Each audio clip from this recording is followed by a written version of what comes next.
Uma boa noite a todos, uma boa noite muito especial ao professor Manuel Vasconcelos, que está conosco, e é claro que não poderíamos deixar de saudar os nossos internautas acadêmicos da Universidade Católica, integrantes da comunidade, que estão hoje, nesta quinta noite, desta semana comemorativa dos 70 anos do curso de Filosofia da UCPEL. Então, saudando a todos, lembrando que hoje teremos um momento muito especial com a presença do professor Manuel Vasconcelos. Talvez muitos dos senhores, senhoras, internautas que nos acompanham não saibam quem é o professor Manuel, os nossos alunos do primeiro semestre. O professor Manuel Vasconcelos é um ícone na nossa região, no âmbito da filosofia, dos estudos que envolvem a filosofia medieval, enfim. A sua história começou na nossa Universidade Católica de Pelotas, onde o professor Manuel fez a sua graduação em filosofia, concluindo a sua graduação em 1983. Posteriormente, o professor Manuel continuou seus estudos ingressando na Pontifícia Universidade Católica do Rio Grande do Sul, onde fez seu mestrado e também seu doutorado na área da filosofia. Importante destacar que nesta trajetória, o professor Manuel também fez seu estágio doutoral na Universidade de Pádua, na Itália. Posteriormente, fez seu pós-doutorado, continuando seus estudos, se aprimorando, fazendo seu estágio pós-doutoral na Universidade do Porto, em Portugal.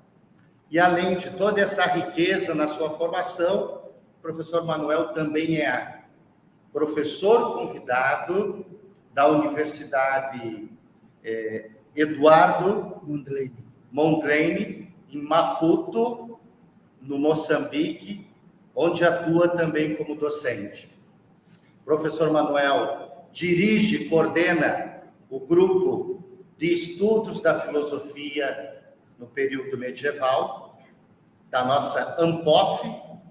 Também ele é membro da Sociedade Internacional de Estudos de Filosofia Medieval e membro da Sociedade Brasileira também de Estudos da Filosofia na Idade Média.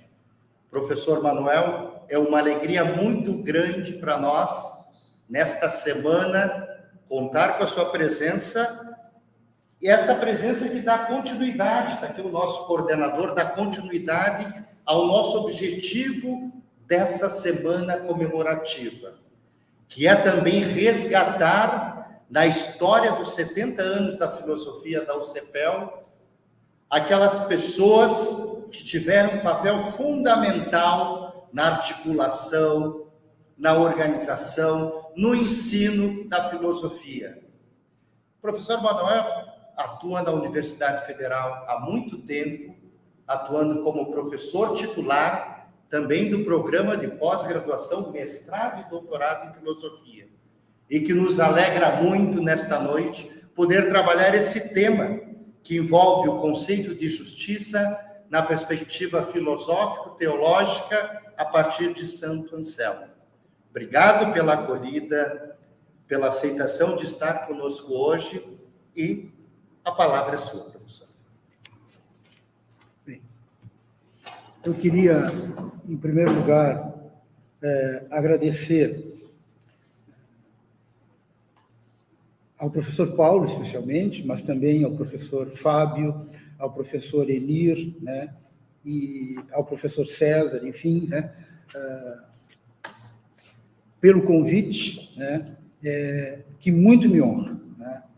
É uma imensa alegria estar aqui, porque eu fui aluno do curso de filosofia da Católica, fui professor do curso de filosofia, né, fui aluno no início dos anos 80, e professor no final dos anos 80, início dos anos 90. Né? E aqui, né, não posso deixar de recordar de tantos professores e colegas que eu tive. O professor Marcos Câmara, por exemplo, que foi meu colega de curso, né, e hoje é professor do curso há tanto tempo, né? Os professores que eu tive aqui, né, como não lembrar de nomes como o Padre Aldo, o professor Cláudio Neudsen, o professor Osmar Scheffer, mas também o professor Jandir, o professor Circe, né? Outros professores que eu tive, né? A professora Estela foi minha primeira professora de filosofia, professora Beth, professor Matei, professor Egon, que foi meu orientador, professor Agostinho, professor Gumercindo, enfim, tantos professores que foram importantes na minha formação, né? E para mim é sempre uma alegria estar aqui e poder participar desse momento, desses 70 anos, é uma grande alegria mesmo, né? Eu também gostaria de, professor Paulo, trazer os cumprimentos do curso de filosofia da UFPEL, tá? Ao curso, né, ao nosso irmão mais velho, né, o curso de filosofia da Católica, né? No ano que vem, o nosso curso vai completar 40 anos, né? E certamente também vamos fazer alguma coisa e todos serão, né, convidados. Mas eu trago, né, em nome da comunidade da filosofia da UFPEL, né, os cumprimentos por essa trajetória, né, do curso da Católica, né? O professor Paulo dizia ontem, né, acho que foi ontem ou anteontem, não lembro. Não, anteontem eu não assisti, né, mas acho que foi na segunda ou na quarta. O curso da Católica é um patrimônio de Pelotas, né, realmente, né, é verdade, né? Bem, o tema que eu vou falar aqui hoje é um tema que ele por assim dizer, ele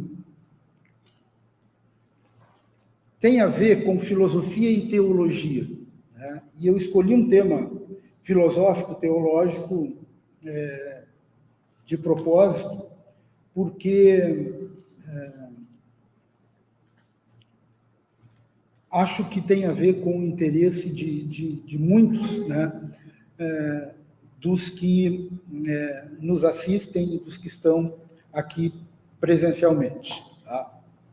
Eu vou falar desse tema no século XI, tá? Tema da questão da justiça e da encarnação, tá? Mas antes de falar do século XI, eu queria remontar um pouquinho a duas citações lá do início da patrística, tá? Que não tem nada a ver com o tema, mas que vão ser fundamentais depois para o que eu quero desenvolver. Justino, um dos padres da igreja, que morreu em 165, Justino diz assim: declaro com todo o meu ser que orei e me esforcei para que se reconheça em mim um cristão, não porque as doutrinas de Platão sejam contrárias às doutrinas de Cristo, pois não são, em todos os seus aspectos, como as doutrinas de Cristo. E assim acontece igualmente com os ensinamentos dos demais, estoicos, poetas e prosadores. Em todos que corretamente discursaram, percebemos que os pontos que se harmonizam com o cristianismo se devem à participação de suas mentes com a razão seminal de Deus, o Verbo.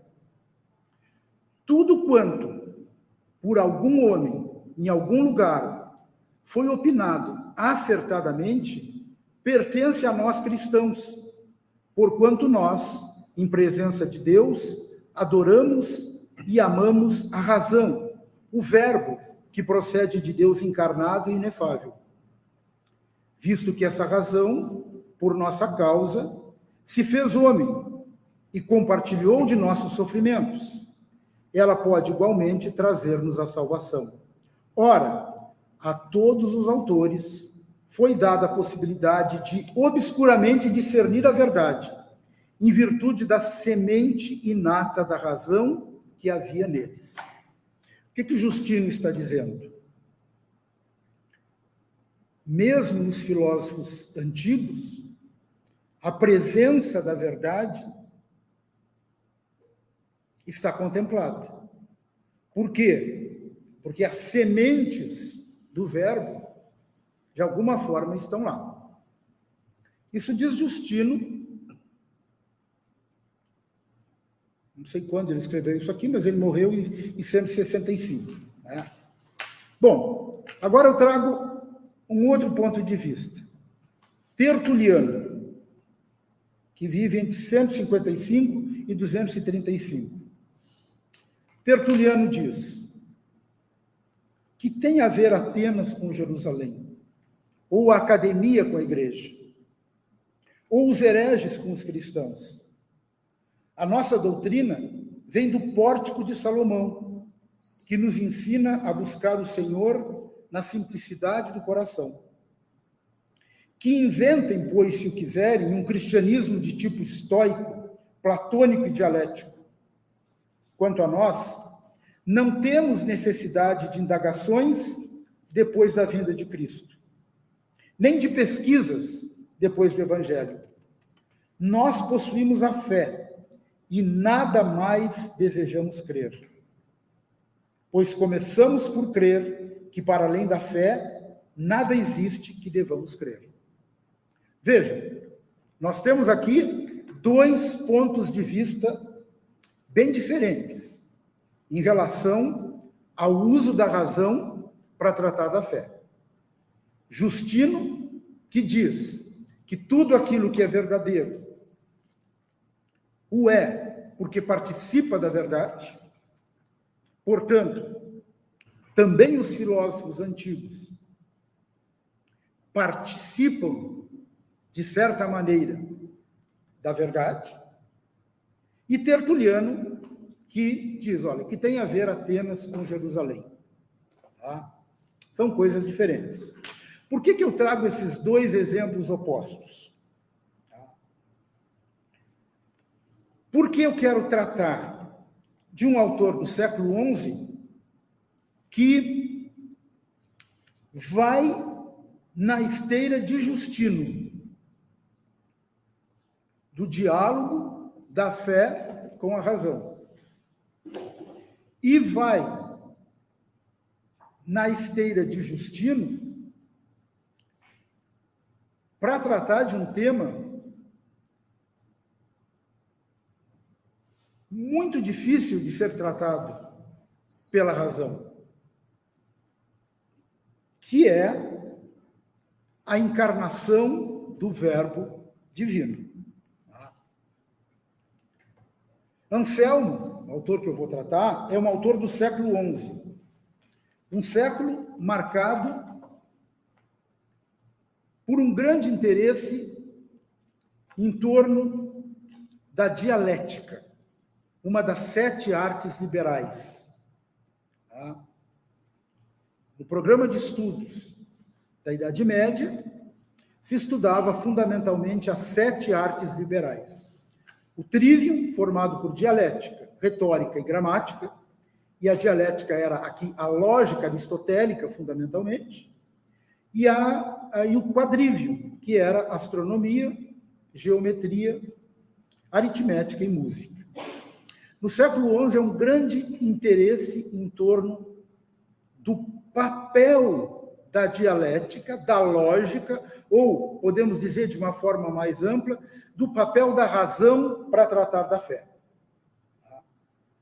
Anselmo, esse autor que eu trago para vocês essa noite, ele é muito conhecido na história da filosofia pelo seu chamado argumento ontológico em torno da existência de Deus, o argumento que está presente numa obra chamada Proslógico. Porém, não é disso que eu vou tratar. Um ano antes dele escrever esse prosógio, ele escreveu uma outra obra chamada Monológio, que também não é uma obra que eu vou tratar hoje, tá? Mas nessa obra, Monológio, ele inaugura um método de reflexão. Tá? E é em torno desse método que eu quero discutir com vocês esta noite. Tá? Ontem, o professor Agenir, no final da sua exposição, ou um pouquinho antes do final, respondendo a uma questão do professor Marcos, ele falava do papel da filosofia, do desafio da filosofia diante de posturas fundamentalistas hoje, né? Pois o Anselmo, num contexto completamente diferente, um contexto teológico, num contexto teocêntrico, ele vai trazer o papel da razão como sendo uma postura que se opõe a uma confissão de fé que se feche ao diálogo com a razão. Ele vai propor uma fé que não tema expor-se ao diálogo com a razão, mesmo diante de um tema tão específico da fé quanto o tema da encarnação. Se isso é correto, se não é correto, se é bom, se não é bom, isso aí a gente vai ver. Tá? O método que ele inaugura no Monológio é o método sola ratione, ou seja, proceder de acordo apenas com a razão. Eu faço uma pequena citação dele. Ele diz assim: sem absolutamente recorrer em nada à autoridade das Sagradas Escrituras, tudo aquilo que fosse exposto ficasse demonstrado pelo encadeamento lógico da razão, empregando argumentos simples com um estilo acessível, para que se tornasse evidente pela própria clareza da verdade. Ou seja, ele pretendia tratar, nessa obra, Monológio, das coisas da fé, usando apenas a razão, colocando entre parênteses os dados de fé, para que tudo ficasse demonstrado a partir do encadeamento lógico da razão. Bem, o Cur Deus Homo é uma obra escrita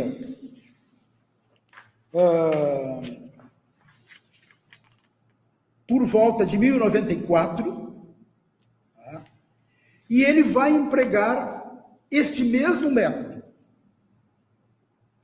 tentar mostrar pela razão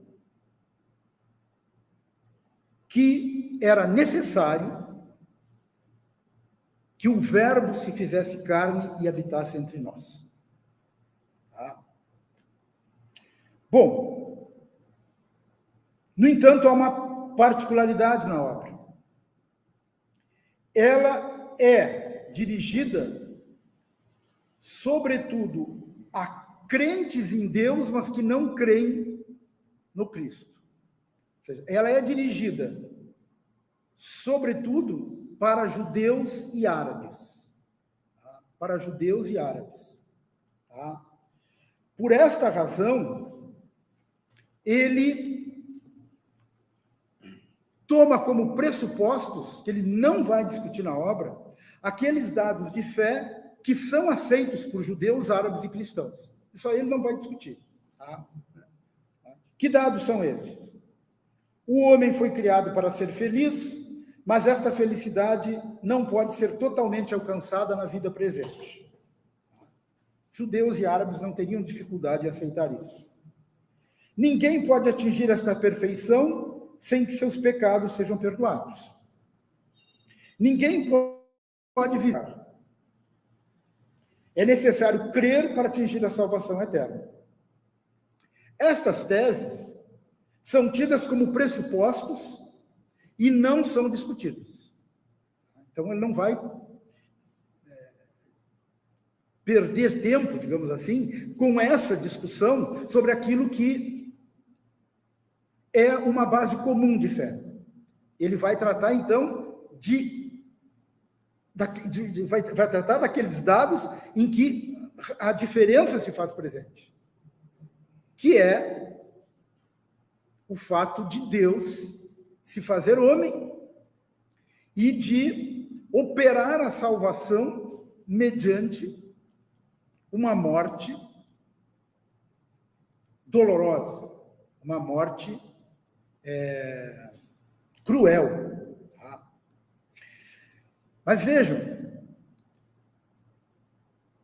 é interessante que Anselmo propõe que as diferenças sejam tratadas em termos argumentativos.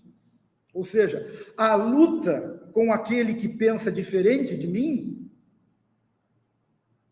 não deve ser uma luta de armas, não deve ser uma luta de fake news, deve ser uma luta de argumentos. Essa é a proposta dele. Mais ou menos como 2 séculos depois fará Tomás de Aquino com a Suma contra os Gentios. Essa obra que eu digo para meus alunos tem um título, parece tão antipático, Suma contra os Gentios, mas é uma obra extremamente interessante, porque o Tomás, lá no século III, está convivendo com cruzadas, e ele está mostrando, o diálogo é com a razão, o diálogo é com a razão, a luta deve ser com a lógica, com a argumentação, não com as armas. Tá? E aqui o Anselmo, 200 anos antes, está fazendo mais ou menos a mesma coisa. Tá? Bem, nesta obra, Cur Deus Homo, então, que ele quer mostrar para judeus e árabes, sobretudo, de que é necessário a encarnação do Verbo para a salvação da humanidade, aparece aquela que é conhecida como a teoria anselmiana da satisfação. Em que ela consiste? Bem, aqui eu faço uma citação de um estudioso, Roques, que ele diz o seguinte: é a noção de propriedade que marca para Anselmo a relação das criaturas dotadas de inteligência, que são criaturas dotadas de inteligência, homens e anjos. Tá? Então, é a relação das criaturas dotadas de inteligência com seu Criador. A noção de propriedade é importante. Assim sendo, anjos e homens são servos de Deus. A ideia de servidão é corrente na época de Anselmo e não é contestada por ele. Anselmo adota simplesmente como pressuposto racional um estado de fato ou até mesmo um direito social admitido por todos na sua época. Sendo assim, se o direito do mestre sobre o escravo é plenamente admitido na ordem humana, com muito mais forte razão, deve ser admitida a relação da servidão da criatura humana para com Deus. Ou seja, se admitem que homens sejam servos de homens, muito mais se deve admitir que homens são servos de Deus. Segundo Anselmo, a postura do homem em relação a Deus deve ser a de submissão. O homem deve se submeter voluntariamente à vontade divina. Assim fazendo, realiza a justiça ou a retidão, conferindo a Deus a honra que lhe é devida. Para Anselmo, não dar a Deus o que compete a Deus é pecar. E o gênero humano, ao pecar, subtrai de si mesmo o domínio divino. E assim fazendo, compromete a reta ordem querida por Deus. O pecado, contudo, não subtrai a responsabilidade do pecador, o qual pode decidir o que fazer. Ele pode pecar, mas ele pode buscar a satisfação do pecado. Satisfazer o pecado significa restituir a Deus algo. O pecador deve, então, pagar a Deus aquilo que lhe deve.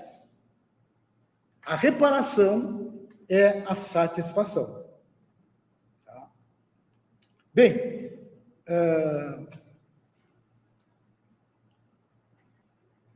essa é a teoria anselmiana da satisfação. Deus, quer dizer, o homem, ao pecar, rompeu com o plano de Deus, com a ordem estabelecida por Deus, e agora tem uma desordem instaurada que precisa ser reordenada. E o homem não tem como fazer. Tá? Deus não deve. O homem deve. Tá? Isso mais ou menos que ele vai discutir no livro. Tá?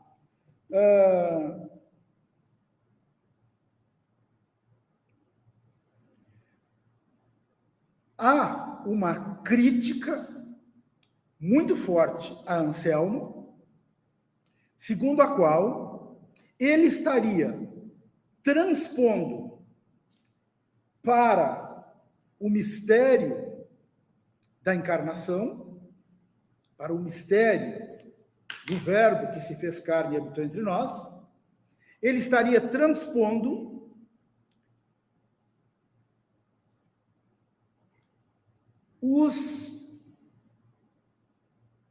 a situação histórico-social em que ele vive, do feudalismo. Anselmo faria uma leitura, segundo muitos críticos, Anselmo faria uma leitura da encarnação nos moldes do feudalismo.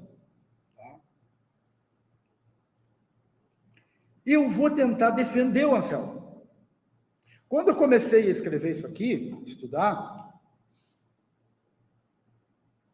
eu achava que a crítica era verdadeira. Mas eu concluí que não. Eu vou tentar mostrar que não procede essa crítica, de que Anselmo transpõe para a encarnação a realidade do feudalismo, embora pareça. Tá? Nem por isso, a teoria do Anselmo deixa de ter problemas. Tá? Bem,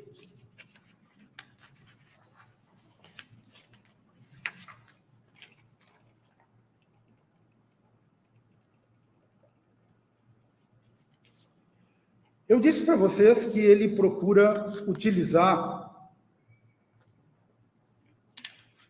o método sola ratione, quer dizer, usar só a razão para dar conta da fé. Tá? No caso desta obra, Cur Deus Homo, Por que um Deus Homem, esse método aparece a partir da perspectiva do que ele chama do o remoto Cristo. O que é isso? Vejam só. Ele pretende que qualquer pessoa que nunca tenha ouvido falar de Jesus Cristo, que não saiba nada do Jesus histórico, que nunca tenha lido o Testamento,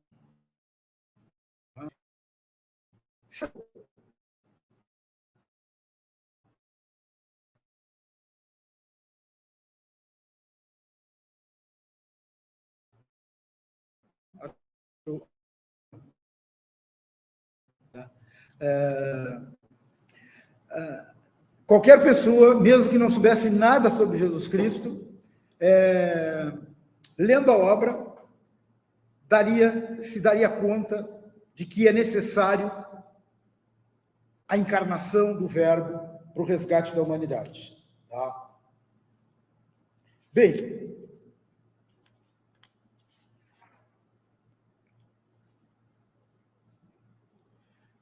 claro que não é possível, nos limites dessa comunicação, apresentar toda a obra, que é uma obra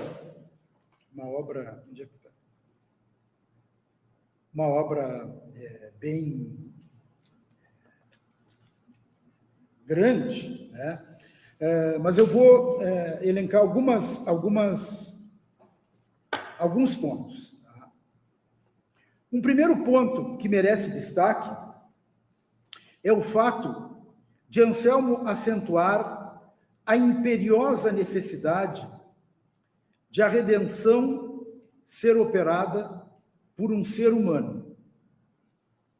Não caberia a um anjo, e nem mesmo a Deus enquanto tal, proporcionar o reerguimento da humanidade decaída, uma vez que a queda foi efetivada pelo gênero humano. Anselmo, de pronto, realça a existência de uma impossibilidade. O ser humano deve, mas não tem como pagar. Deus, enquanto tal, está impossibilitado, entre aspas, de resolver o problema. Por quê? Pois Deus nada deve. Percebe-se que o gênero humano, ao pecar, contrai, diante de seu Criador, uma dívida impagável. A impossibilidade do pagamento reside no fato de que o pagador da dívida teria que ser alguém sem pecado, pois só alguém nessa condição seria capaz de obter um tal mérito. Além disso, qualquer coisa que pudesse fazer já seria algo devido a Deus.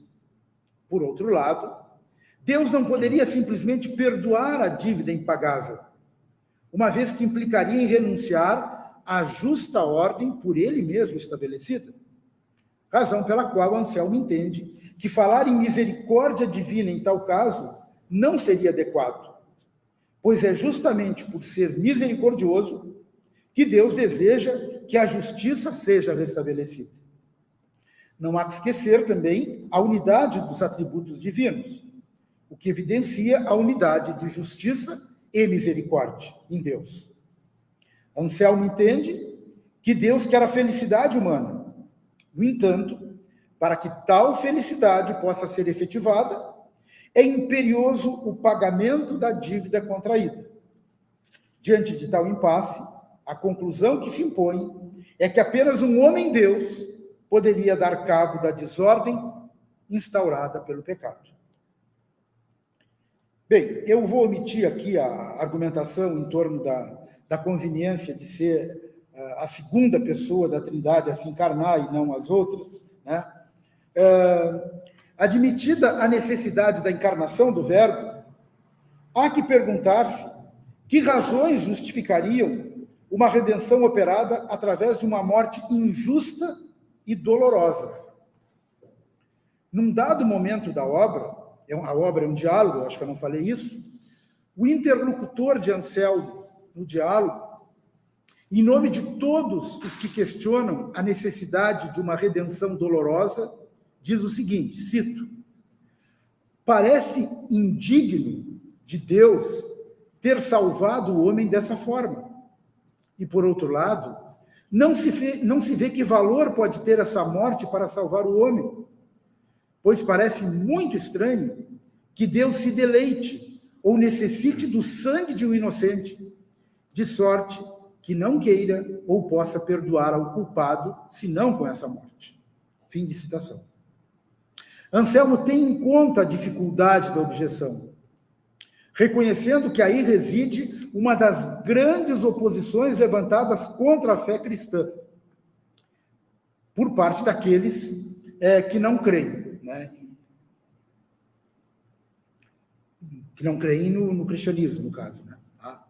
A grande objeção é como um Deus bondoso permitiria um tal sacrifício, um tal sofrimento ao seu filho. Tá?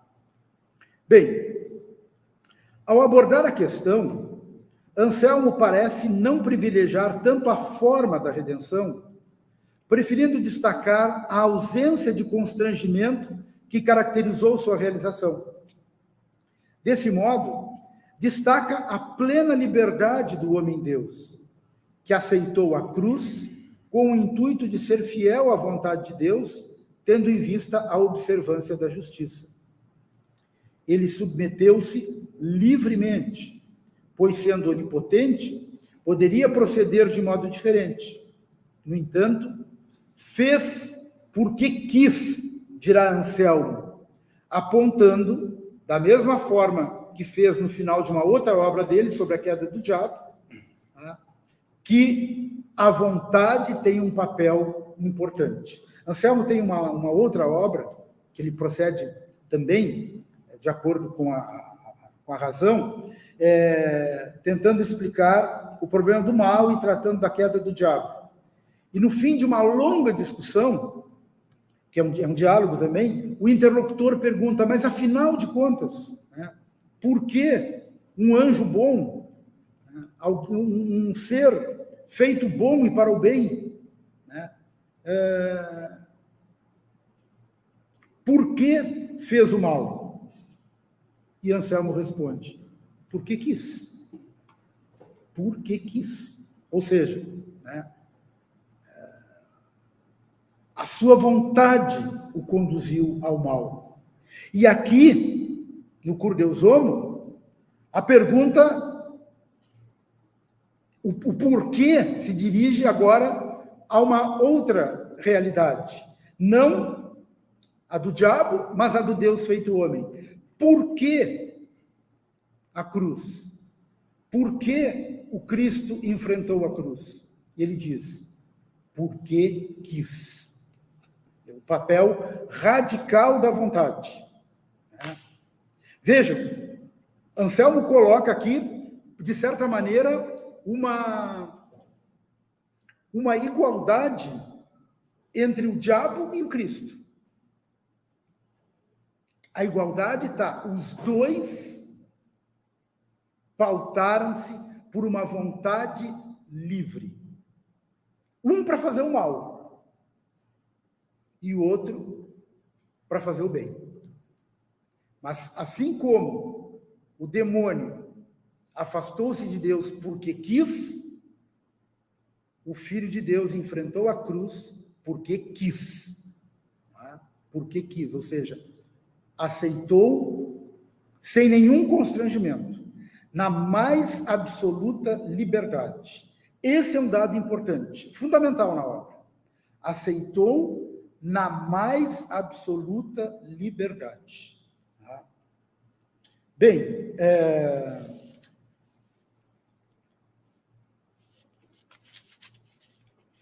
precisamente por ser uma morte injusta e não desejada por Deus, ela acaba por tornar-se um gesto de amor e de justiça de tal magnitude que maior não poderia ser pensado.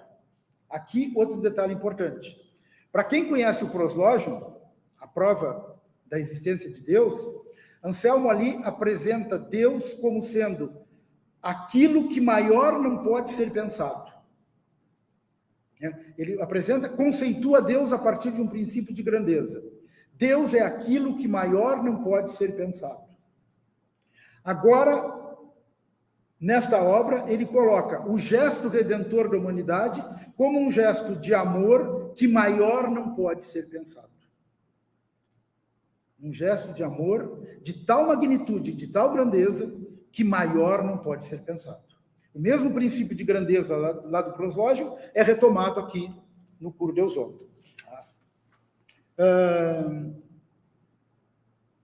O resultado desse gesto de amor, como não poderia deixar de ser, mobiliza o Pai, que recompensa o Filho, aplicando a salvação ao gênero humano.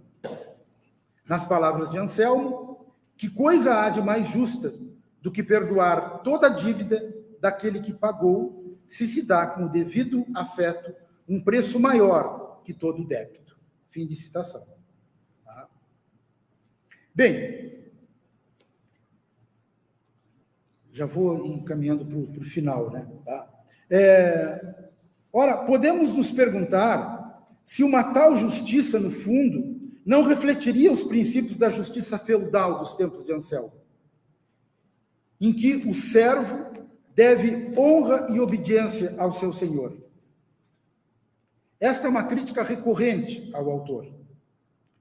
Os críticos, em geral, apontam para o fato de que no feudalismo, o ofendido, a satisfação da ofensa estava relacionada à dignidade do ofendido. Sendo Deus o ofendido, nenhuma satisfação humana seria proporcional à dignidade daquele supremo Senhor que sofreu a ofensa.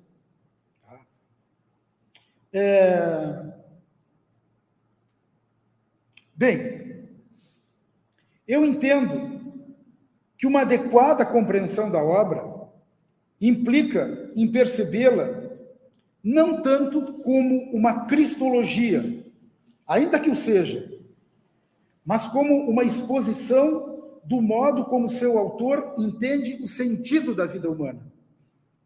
Sem deixar de ser cristologia, o Cur Deus Homo é fundamentalmente uma antropologia. A questão da honra divina só é importante porque afeta a felicidade humana. Afinal de contas, o grande prejudicado pelo pecado da humanidade é o homem e não Deus. Anselmo compreende a redenção como sendo o resgate de um projeto de felicidade para o gênero humano.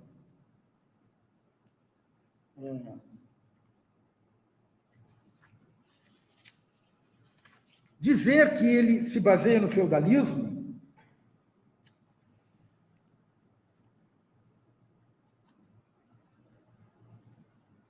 não me parece que seja totalmente correto. Não me parece que seja correto. Tá? Ainda que alguma influência possa ter. Tá? Penso que seja descabido pensar que o contexto histórico-social do autor... Penso que não seja totalmente descabido pensar que o contexto histórico-social do autor esteja de algum modo refletido na obra. Afinal de contas, sempre nós pensamos a partir do mundo em que vivemos. Não tem como a gente pensar sem ser a partir do mundo que a gente vive. Tá? Mas a chave para a compreensão do Cur Deus Homo não me parece que seja exterior à obra anselmiana como um todo. O recurso ao direito feudal até pode existir enquanto elemento pontual e acessório, mas não é um elemento estruturante do projeto de Santo Anselmo. O Cur Deus Homo, na verdade, reflete a compreensão do autor, expressa em suas obras anteriores, sobretudo o De Veritate, em que aparece a sua concepção de justiça. Ali ele entende a justiça como sendo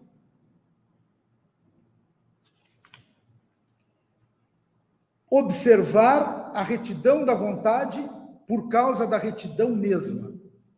Ou seja, fazer o que deve ser feito porque assim deve ser feito, sem nenhum outro fim. Muitos estudiosos pensam que Anselmo estaria inaugurando na história da filosofia um modelo de ética que ainda não tinha aparecido, que será consagrado depois com Kant. De qualquer maneira, a definição de justiça de Anselmo é essa: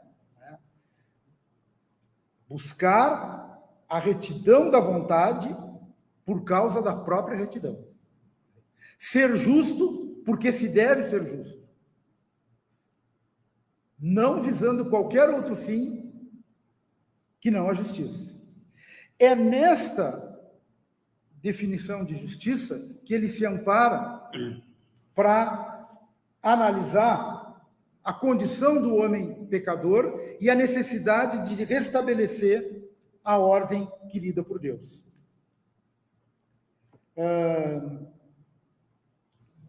Justiça é fazer o que deve ser feito a partir de uma vontade inteiramente livre, ou seja, uma vontade que quer conservar a retidão da vontade pela própria retidão. A plena observância da justiça por aquele que não apenas é justo, mas é a justiça mesma, redunda num gesto de amor que maior não pode ser pensado. A compreensão de justiça que permeia esta obra, o Cur Deus Homo, tá? Radicada num gesto de amor que maior não pode ser pensado, transcende qualquer pretensão jurídica. Mais que a justiça feudal, o que aparece em Anselmo é a compreensão paulina de que, onde abundou o pecado, superabundou a graça.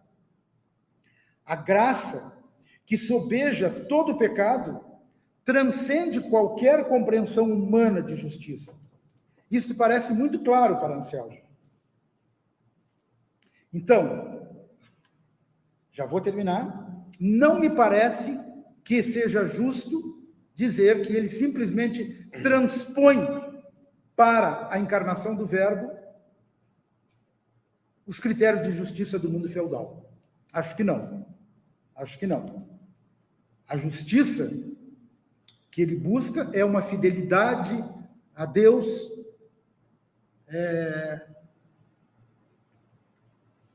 fruto de uma liberdade plena.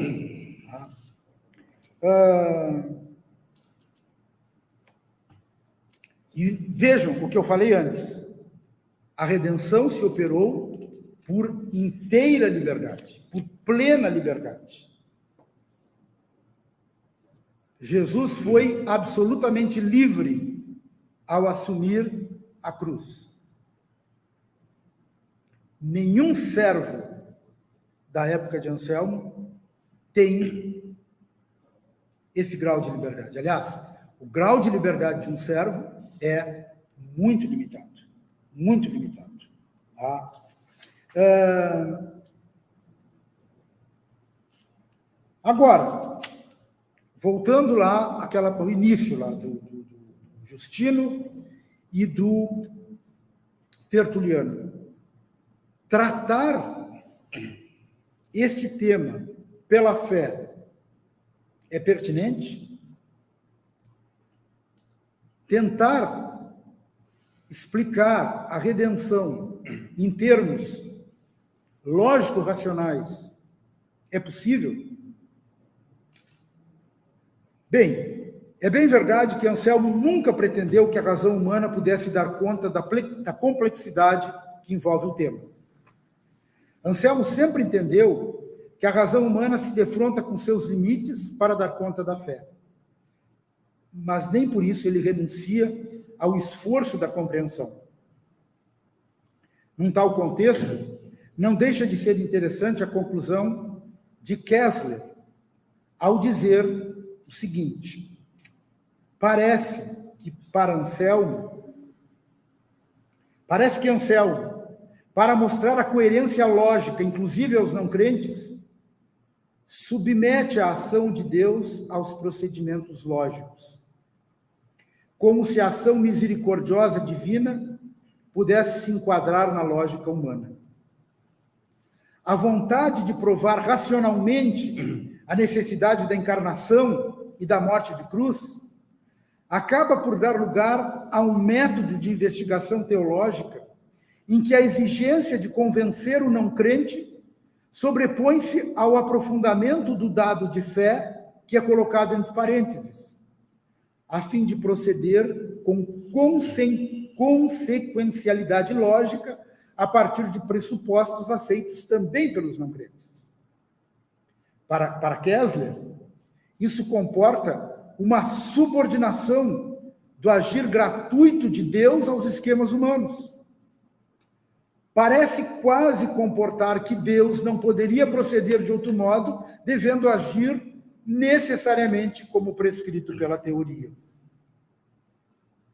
Em última análise, vale a pergunta: será possível dar conta da obra redentora em termos lógicos, sem cair numa análise necessariamente limitada?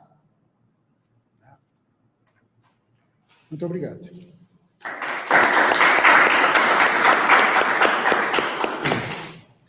Muito obrigado, professor Manuel, pelas suas considerações, muito oportunas e provocativas também. Neste momento, nós queremos, então, dirigir esse tempo para que vocês coloquem perguntas, os participantes aqui presentes, também os participantes que nos acompanham pelo nosso canal do YouTube, para que a gente possa também trazer nossas inquietações que foram despertadas pela fala do professor Manuel. Aproveitando para dizer que o professor Marcos está nos acompanhando e manifesta sua satisfação de estar assistindo a sua palestra. Professor Marcos Câmara. Um grande abraço para o Marcos.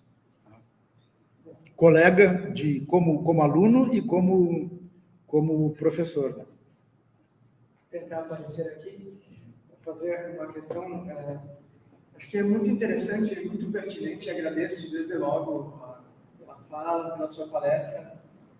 A gente vê pela profundidade o nível da pesquisa que é de alguém que sabe, de alguém que conhece. Isso é muito bom. Tenho acompanhado isso ao longo de toda a semana e hoje não podia ser diferente.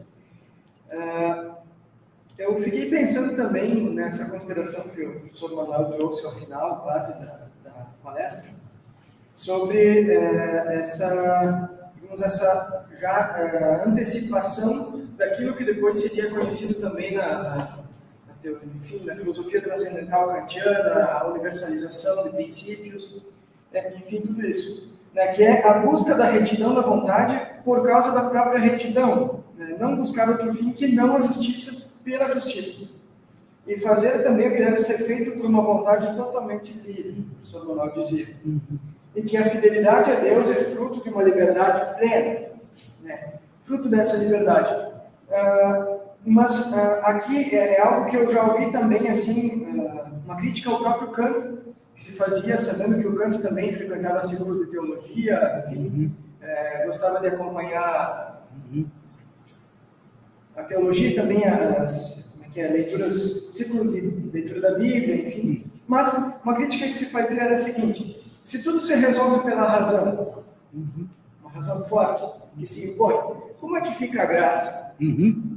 E talvez eu não sei, talvez isso não faça sentido em Santo Anselmo, mas talvez o senhor pudesse comentar um pouco.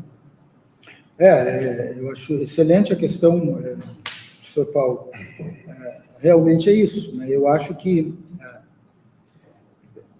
eu tentei defender o Anselmo da acusação de transpor para o feudalismo. Eu entendo que o feudalismo é circunstancial, mas não é estruturante, né?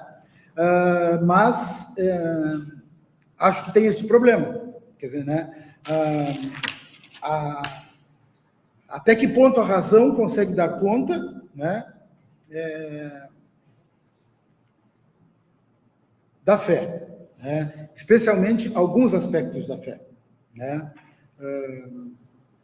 Acho que na redenção, que foi o tema trazido aqui, na encarnação do verbo e redenção,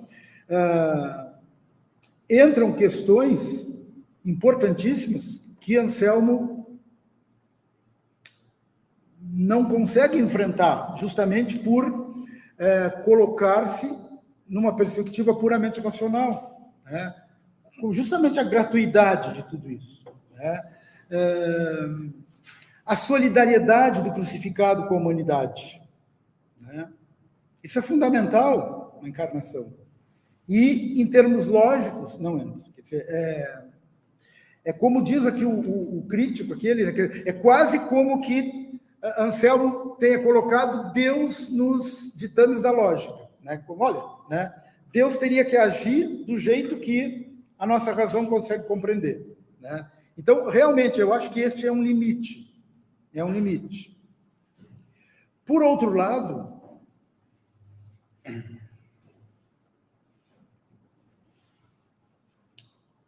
o objetivo dele é dar as razões da fé. É dar as razões da fé. E não sucumbir à tentação do fideísmo, do fundamentalismo. Por quê? A questão, acho que é um desafio à filosofia, é um desafio à teologia. Eu não sou teólogo, mas enfim. Né? De um lado, a razão não consegue dar conta de tudo. Né? De outro lado, uma fé que se fecha à razão, uma fé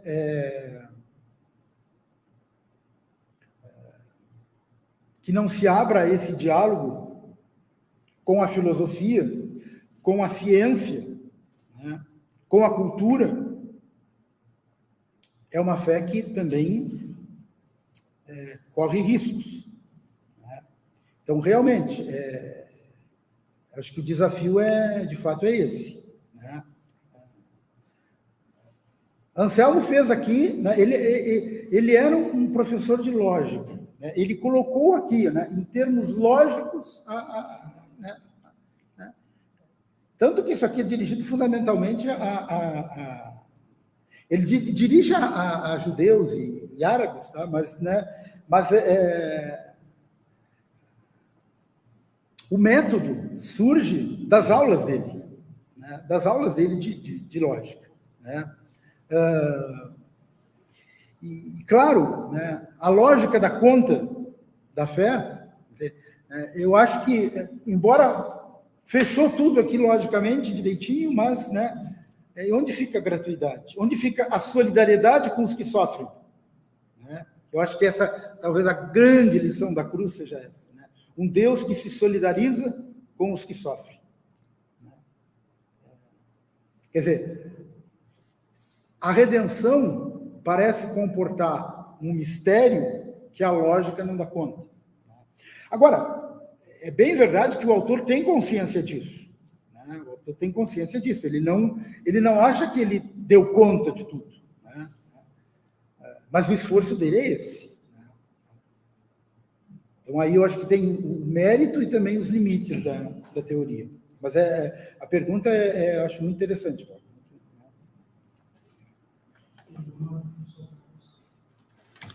O professor Marcos também nos dirigindo uma pergunta, antes, aproveitando, né, vários participantes, professor, elogiando a sua palestra, dando os parabéns, o Martin, o Henrique, o Anor, a Silvia, a Ana, pessoal, né, agradecendo e cumprimentando o senhor. Pergunta do Marcos Kammer, né? Pergunta do Marcos Kammer. Uma pergunta básica. Encarnar o verbo significa justiça, então? Nossa porta para a justiça de nosso tempo é uma questão humana. Como mediar essa relação num tempo de tantos fundamentalismos? Uhum. Pois é. Tá. O Marx, de uma certa maneira, trouxe de novo a questão interessante que ele colocou ontem para o Agemir. Né? Realmente, claro, a questão do verbo significa, no caso do Anselmo, o resgate da justiça. Né? O resgate da justiça, porque... Claro, é um ponto é um mundo teocêntrico, é um contexto teológico, e o pano de fundo é o seguinte, né? Deus criou tudo para o bem, tudo bem, e o mundo caminhou por um caminho diferente e agora não tem como se arrumar e Deus intervém e tal, restabelecendo a justiça, enfim. Né? E nesse meio tempo, ele tenta dar uma resposta racional, né? Tenta dar uma resposta com a razão, com o diálogo. Eu acho, Marcos, respondendo concretamente a tua questão, como mediar essa relação num tempo de tantos fundamentalismos, eu diria o seguinte, o caminho é desafiador, é vencer o fundamentalismo pelo diálogo. O desafio é não ceder à tentação do fundamentalismo. Né? O desafio da filosofia, acho que tem que ser esse. Quer dizer, mostrar, nem que seja dando soco em pedra, ou como, já que nós temos 70 anos aqui, lembrar, Marcos, as nossas aulas do professor Jandir Zanotelli, quando a gente trabalhava um texto difícil, não sei se tu lembra disso, que o professor Jandir dizia, é como mastigar trilho de trem. Né? Tá? Então, assim, nem que seja mastigando trilho de trem, quer dizer, mostrar que é preciso o diálogo, né? Com a cultura, com a ciência, com a teologia, né? E não ceder, né, à tentação do fundamentalismo, não ceder à mentira, não ceder à violência. Tá? Agora, como fazer isso? Né? Não sei, a gente vai ter que aprender na marra, né? Porque realmente e sem perder a esperança, que é difícil, né? Porque o fundamentalismo, o Adgemir colocava bem ontem, é uma tendência, não é uma coisa nossa só, não, né? É algo muito forte mundialmente, né? Eu acho que o caminho é esse, é insistir, né, com a razão, insistir com a razão, dando murro em ponta de faca. Né? Como fazer isso? Não sei. Vai se aprender um pouco caminhando, eu acho.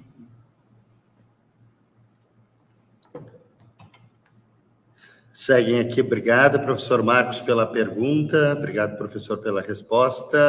A Beatriz também elogiando e colocando, né, muito interessante a posição de Anselmo sobre a questão do fundamento da encarnação.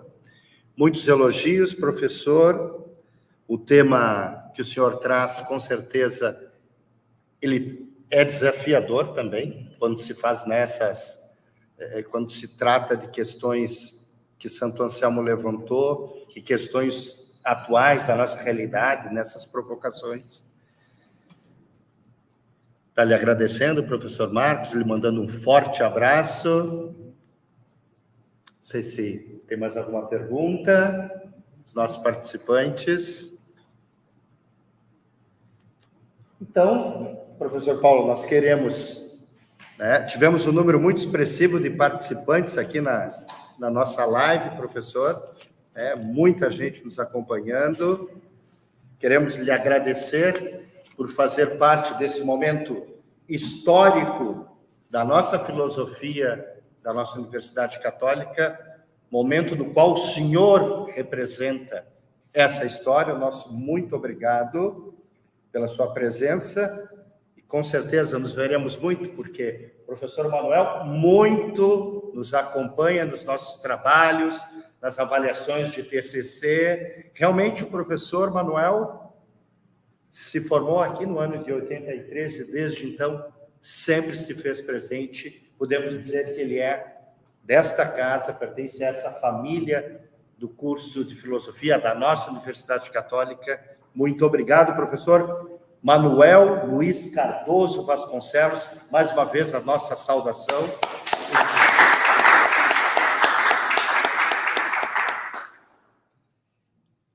E aproveitando esse nosso momento final, do nosso 5º dia da semana comemorativa dos 70 anos do curso de filosofia, nós queremos lembrar que amanhã teremos uma outra palestra, nosso último dia antes da nossa celebração final, que realizar-se-á no sábado, quando teremos a nossa celebração eucarística, um momento celebrativo junto com o nosso arcebispo. Mas amanhã, então, 19h30, todos os nossos internautas são convidados a estarem conosco. Vocês também, 19h30, teremos a palestra Filosofia Brasileira no Século XX, Paradigmas e Métodos, com o professor Ivan Domingues. Esperamos todos vocês amanhã. Muito obrigado pela presença no 4º dia de atividades da nossa semana comemorativa. Uma ótima noite a todos. Paz e bem. Paz e bem.